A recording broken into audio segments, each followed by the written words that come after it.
Hello, જાગુસ kitchen જર્નીમાં આપ સૌનું સ્વાગત છે. ફ્રેન્ડ્સ, અત્યારે શિયાળાની સિઝનમાં શાકભાજી ખૂબ જ સરસ આવે છે, તો અત્યારે બ્રોકોલી પણ ખૂબ જ સરસ આવે છે. તો આજે આપણે બ્રોકોલીનો એકદમ મજેદાર સૂપ રેડી કરીશું. તો ચાલો શરૂ કરીએ. સૌથી પહેલાં 1 ચમચી જેટલું ઘી આપણે કુકરમાં એડ કરીશું અને ત્યાર પછી તેમાં 3 થી 4 કળી જેટલું લસણ એડ કરીશું. લસણ સંતળાઈ જાય એટલે આપણે તેમાં 1 મીડિયમ સાઇઝની ડુંગળી એડ કરીશું.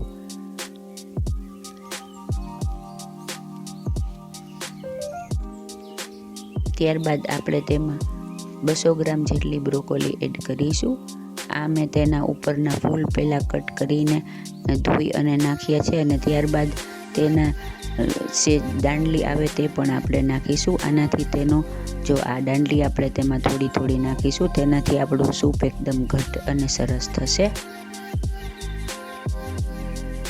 ત્યારબાદ આપણે તેમાં 1 ચમચી જેટલા આદુ મરચાં અને 1 મુઠ્ઠી જેટલી કોથમીર એડ કરીશું અને બધું બરાબર સરસ ચલાવી લેશું.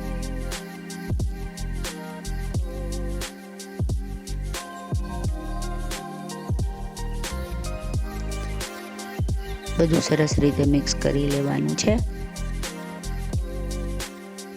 આ તમે એમનેમ પેન ઉપર પણ કરી શકો છો, પણ કુકરમાં ઝડપથી થઈ જાય છે અને બ્રોકોલી એકદમ સરસ ચડી જશે.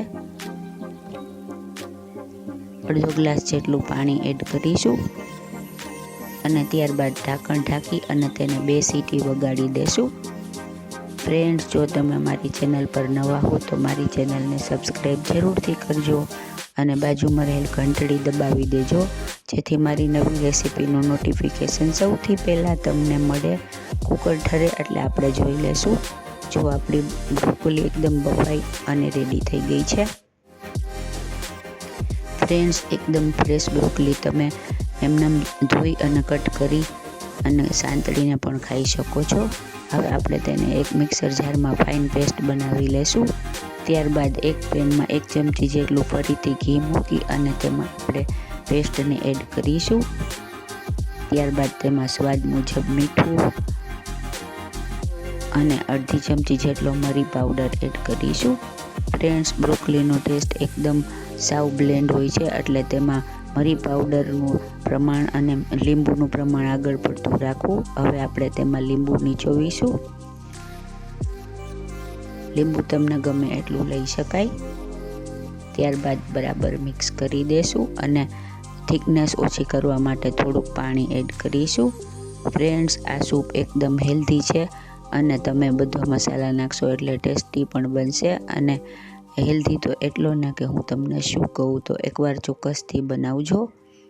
આપણે ઢાંકણ ઢાંકી 2 મિનિટ સુધી તેને ચડવા દેશું, જેથી આપણા બધા મસાલા મર્જ થઈ જાય. હવે આપણું સૂપ રેડી થઈ ગયું છે અને તેનો કલર પણ એકદમ સરસ આવે છે. તમે તેમાં બાફવામાં પાલક પણ નાખી શકો છો. હવે આપણે તેને ગરમા ગરમ સર્વ કરવા માટે એક બાઉલમાં લઈ લેશું. ઉપરથી આવી રીતે આપણે તેમાં મરી પાવડર એડ કરીશું.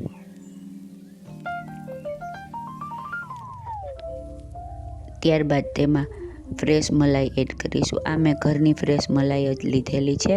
તમે ફ્રેશ ક્રીમ આવે તે પણ લઈ શકો છો.